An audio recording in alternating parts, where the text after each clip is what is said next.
Hello student, मैं सरता sir स्वागत है आप सभी का बहुत बहुत हमारे यूट्यूब चैनल पे। तो स्टूडेंट्स आइए आज के इस वीडियो में हम निदानात्मक कक्षाओं हेतु मॉड्यूल कक्षा 10वीं विषय गणित 2023-24 का जो मॉड्यूल है, आज के इस वीडियो में हम गणित के अध्याय 2 यानी बहुपद है ना। आज का हमारा जो वीडियो है इसमें हम अध्याय 2 जो बहुपद है इसको सॉल्व करने जा रहे हैं स्टूडेंट।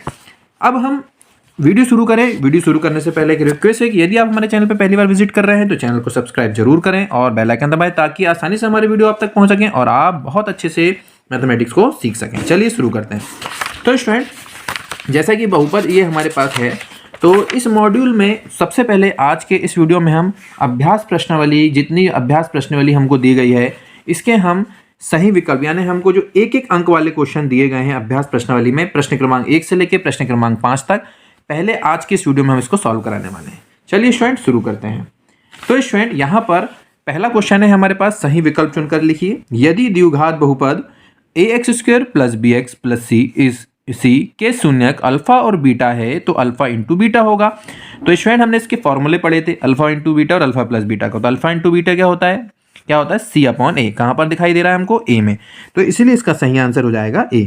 ठीक है, ये तो फॉर्मूले के तौर पे हमने इसको पढ़ चुके हैं स्टूडेंट। तो आपको याद भी रहना चाहिए कि यदि कोई बहुपद है और उसका यदि अल्फा इंटू बीटा हम निकाल रहे हैं, यदि शून्यक दिया है तो वो हमेशा C/A के बराबर होगा। ठीक है, चलिए दूसरा है, यदि द्विघात बहुपद ax² + bx + c के शून्यक अल्फा और बीटा है तो अल्फा प्लस बीटा। तो इसका फॉर्मूला क्या होता है अल्फा प्लस बीटा का स्टूडेंट? -b/a। तो इसलिए इसका क्या हो जाएगा सही आंसर? C -b/a। ठीक है, चलिए अब इसके बाद स्टूडेंट है कि तीसरा, रेखीय बहुपद ax + b का शून्यक होगा। स्टूडेंट शून्यक क्या होते हैं हम सीखे हैं बहुपद में कि किसी भी बहुपद को यदि उसका शून्यक निकालना है तो उसको हम 0 के बराबर लेते हैं और फिर इसमें x का मान खोजते हैं। तो x का जो मान आएगा 0 करने पर वही शून्यक होगा। तो ax - b था तो पक्षांतर करेंगे तो b हो जाएगा। तो x = b और ये इसके साथ a गुणे में है तो ये अपॉन में a चला जाएगा। तो x का ये जो मान आया है ये शून्यक कहलाएगा। तो x का क्या मान आया? b/a। यानी इसका जो शून्यक होगा, सॉरी ये प्लस था स्टूडेंट, है ना, हमने थोड़ा सा मिस्टेक हो गई। तो ये प्लस था तो यहाँ पर हो जाएगा माइनस और यहाँ पर आएगा माइनस। ठीक है, यानी इसका सही आंसर जो आएगा -b/a। कहाँ पर है -b/a? C।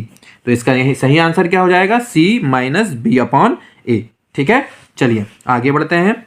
चौथा प्रश्न है स्टूडेंट कि बहुपद x² - 3 के शून्यक। जैसे हमने आपको बताया स्टूडेंट कि जिसके हम शून्यक निकाल रहे हैं उसको 0 के इक्वल ले लीजिए। ठीक है, और फिर यहाँ पर हम x के मान को खोजेंगे। तो x² = -3 है, उधर जाके 3 हो जाएगा। तो x = जब हम स्क्वायर का पक्षांतर करते हैं तो करनी 3 हो जाएगा और वो भी प्लस माइनस में। ठीक है, तो प्लस माइनस करनी 3 यानी ये जो मान आ रहा है प्लस करनी 3 और माइनस करनी 3 ये उसके शून्यक होंगे। चलिए ढूंढ लेते हैं, पहला ही नंबर पे है तो इसका सही आंसर हो जाएगा प्लस करनी 3। चलिए आगे बढ़ते हैं। अब हम पांचवा प्रश्न में चलते हैं। पांचवा प्रश्न है x² + 7x + 10 के शून्यक होंगे। अब स्टूडेंट इसके शून्यक निकालने के लिए हम क्या करेंगे कि x² - 7x यहाँ पर लिखते हैं ना, 7x + 10, इसको हम किसके इक्वल ले लेंगे स्टूडेंट? 0 के इक्वल। जैसे हमने बताया कि जब भी हम शून्यक निकाल रहे हैं तो बहुपद को 0 के बराबर ले लीजिए। अब यहाँ से x के मान को निकालेंगे। तो अब स्टूडेंट हम इसको गुणनखंड विधि का इस्तेमाल करेंगे।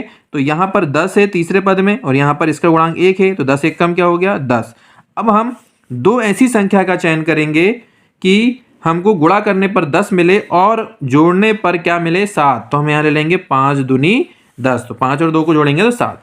तो अब यहाँ पर हम इसको तोड़ देंगे कि 7x लाना है तो -5x और -2x करेंगे तो क्या जाएगा? -7x हो जाएगा। इसको देखते हुए है ना, 7x को +10 = क्या हो गया? 0। अब यहाँ से हम x को कॉमन लेंगे स्टूडेंट, तो x - 5 बचा, है ना। x यहाँ से कॉमन लिए तो 1x बाहर हो गया तो 1x बचा, माइनस x बाहर लिए थे तो यहाँ पर -5 बचा। अब इन दोनों में से क्या कॉमन निकल रहा है? -2 कॉमन निकल रहा है स्टूडेंट। तो -2 कॉमन निकला तो यहाँ x बचा और माइनस जब हम कॉमन निकाले तो प्लस माइनस में बदल जाएगा और 2 का बाड़ा बड़ी 2 पंचे 10। ठीक है, अब यहाँ पर एक ब्रैकेट में x - 5 आया और दूसरे ब्रैकेट में हम जो बचा है x - 2 वो लिख लेंगे = 0। तो एक बार इसको 0 के इक्वल लेना है यानी x - 5 = 0। तो x = क्या आ गया? 5, यानी x का एक मान 5 आ गया। एक बार इसको 0 के इक्वल लेना दूसरे वाले गुणनखंड को, तो x - 2 = 0। तो x = 2 आ गया।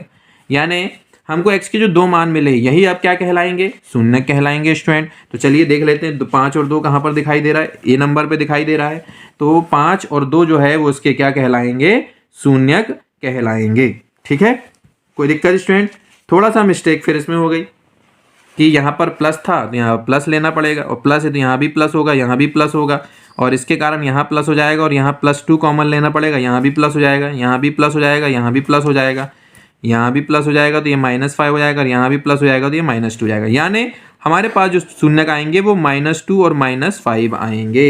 ठीक है, चलिए, तो -2 -5 कहाँ पे है? सी में है, तो इसलिए इसका सही आंसर क्या होगा? सी होगा। थोड़ा सा मिस्टेक हो गई स्टूडेंट, है ना, हमारे पे प्लस माइनस में। तो ये देखो एक सीख भी है हमारे लिए स्टूडेंट कि हम सवाल को बहुत अच्छे से नोट करें। यदि आप प्लस माइनस में भी गड़बड़ी करेंगे तो आपका सवाल का आंसर गलत हो सकता है, इसलिए आपको ध्यान रखना है। ठीक है, तो चलिए अब हम अगले प्रश्न की तरफ चलते हैं स्टूडेंट। तो इसमें क्या है कि बहुपद x+1 और x² - x+1 के लिए घात, यानी इस बहुपद की घात ढूंढना है। तो स्टूडेंट जब भी कोई गुणनखंड के रूप में यदि आपको बहुपद दिख रहे हैं तो आप गुणा है तो आप सबसे पहले इस बहुपद में एक, है ना, इस बहुपद में देख लीजिए इसकी घात कितनी आ रही है। तो इस बहुपद की घात आ रही है, मतलब इसकी मैक्सिमम पावर कितनी मिल रही है? 1। इसकी मैक्सिमम पावर कितनी दिख रही है? 2। तो 2 धन 1 कर दीजिए, कितना हो गया? 3। तो यानी इस बहुपद की जो घात आएगी वो 3 आएगी, और 3 कहाँ दिख रहा है? बी नंबर पे। तो इसलिए इसका सही आंसर क्या हो जाएगा स्टूडेंट? बी, है ना। कोई दिक्कत? यदि दिक्कत हो तो जरूर आप बताते चलें, है ना। ठीक है, चलिए आगे बढ़ते हैं।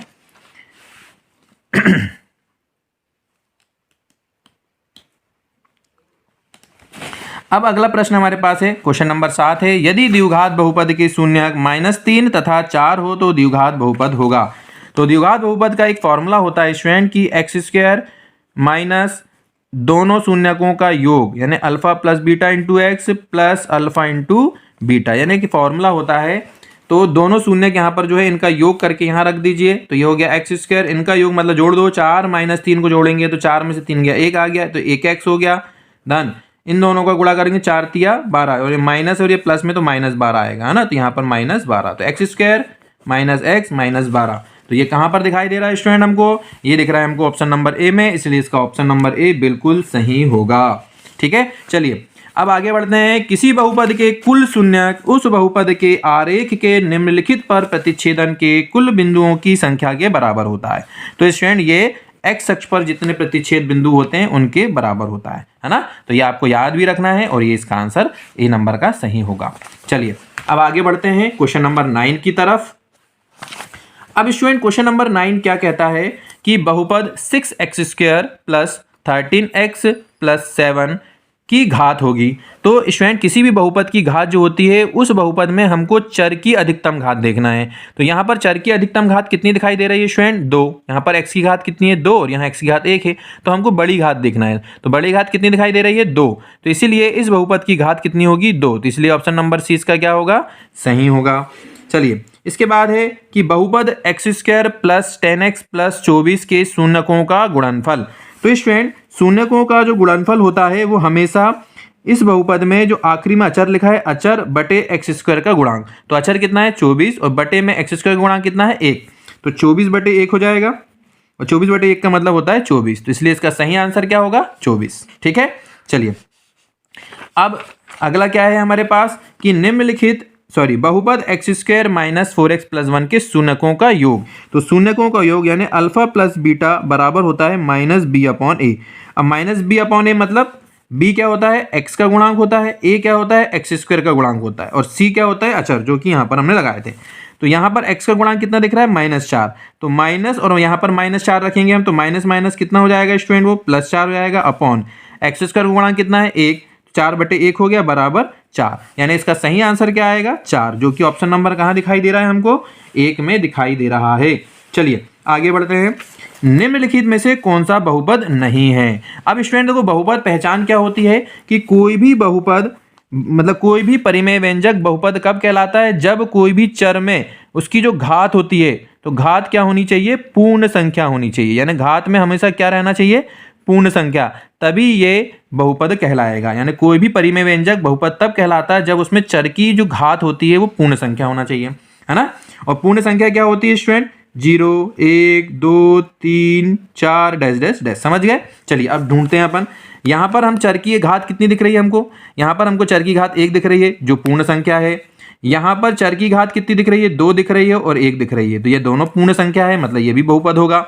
अब यहाँ पर 1/x लिखा है स्टूडेंट, तो x तो ये हर में है, तो इसको ऊपर लेके जाएंगे तो क्या हो जाएगा, ये x की घात -1 अब यहाँ x की घात क्या दिखाई दे रही है, -1, जो कि पूर्ण संख्या नहीं है। इसका मतलब है कि C नंबर का जो ऑप्शन होगा ये बहुपद नहीं होगा, है ना, क्योंकि बहुपद होने के लिए चर की घात क्या होना चाहिए स्टूडेंट, पूर्ण संख्या होना चाहिए, है ना। और पूर्ण संख्या मतलब 0 और उसकी धनात्मक संख्या, ऋणात्मक संख्या पूर्ण संख्या नहीं होती।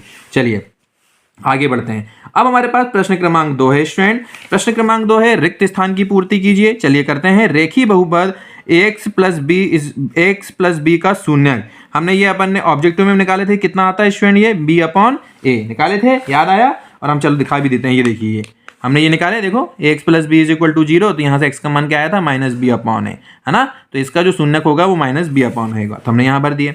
दो बहुपदों का गुणनफल 1, यानी दो बहुपद का जब हम गुणा करेंगे तो वो क्या मिलेगा, बहुपद ही मिलेगा, है ना। तो इसका आंसर भी क्या आ जाएगा, बहुपद। चलिए अब बहुपद x² plus 4x plus x के शून्यांकों का योग। अब जब भी आपको बहुपद x² प्लस यानी ax² plus bx plus c के रूप में आप पहले जमा लीजिए, जो जमाया है यहाँ, तो योग हमेशा क्या होगा, x का गुणांक कितना दिख रहा है, 4, तो ये -4 हो जाएगा। और बटे में x का गुणांक कितना, 1, तो बटे में 1 लिखेंगे तो बात तो वही है, -4/1 मतलब -4 ही होता है। तो इसलिए इसका सही आंसर क्या आ जाएगा, -4।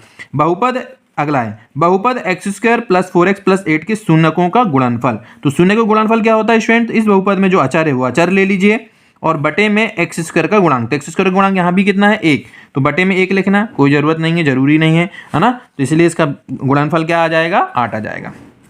ठीक है, चलिए अब हमको क्या है, यदि बहुपद k-1 x² plus kx plus 1 का एक शून्यक -3 हो तो k का मान ज्ञात कीजिए। तो स्टूडेंट यदि किसी का बहुपद का शून्यक आपको दिया है, तो शून्यक का मतलब क्या होता है कि ये x का ऐसा मान है जो हम बहुपद में रखेंगे तो बहुपद का मान 0 के बराबर हो जाएगा, यानी k-1 और ये जो शून्यक है वो x की जगह में रखना है, तो -3 का स्क्वायर हो जाएगा, x² है चूंकि है, प्लस k इंटू -3 प्लस 1, तो इस बहुपद का मान किसके बराबर हो जाएगा, 0 के बराबर हो जाएगा। ठीक है, चलिए तो अब ये हो जाएगा k-1 और 3 तिया क्या होता है, 9, है ना, और माइनस माइनस प्लस हो जाएगा, -3 का गुणा k में करेंगे, प्लस माइनस माइनस हो गया तो ये 3k हो गया, प्लस 1 इज इक्वल टू 0, 9 का गुणा अंदर करिए तो ये हो जाएगा 9k minus 9 minus 3k plus 1 is equal to 0। अब स्टूडेंट k को जोड़ लीजिए जल्दी जल्दी, तो k को हम जोड़ेंगे, कितना आएगा, 9k में से 3k गया, ये हो गया 6k माइनस 9 प्लस 1 कितना हो जाएगा, -9 प्लस 1, जल्दी बताएं, -9 प्लस 1 कितना होगा, -8 इज इक्वल टू 0। हमको k का मान निकालना है चूंकि, तो ये -8 का पक्षांतर करेंगे +8 हो जाएगा, और 6 इसके साथ गुणे में है तो ये कहाँ चला जाएगा, बटे में चला जाएगा। अब इसको काट लीजिए तो 2 चौक 8 हो गया, 2 तिया 6, तो हमको मान कितना मिल गया, 4/3। चलिए इसका सही आंसर क्या आ जाएगा, 4/3, है ना। चलिए घात 1 वाले बहुपद कौन से बहुपद कहलाते हैं, तो ये कहलाते हैं रैखिक बहुपद। कौन से बहुपद कहलाते हैं, रैखिक। ठीक है, चलिए द्विघात बहुपदों में शून्यकों की अधिकतम संख्या, जितने घात वाले बहुपद होंगे इस अधिकतम संख्या उतनी रहेगी। तो द्विघात मतलब 2 घात वाले, तो इसलिए इसकी अधिकतम संख्या कितनी हो जाएगी, 2।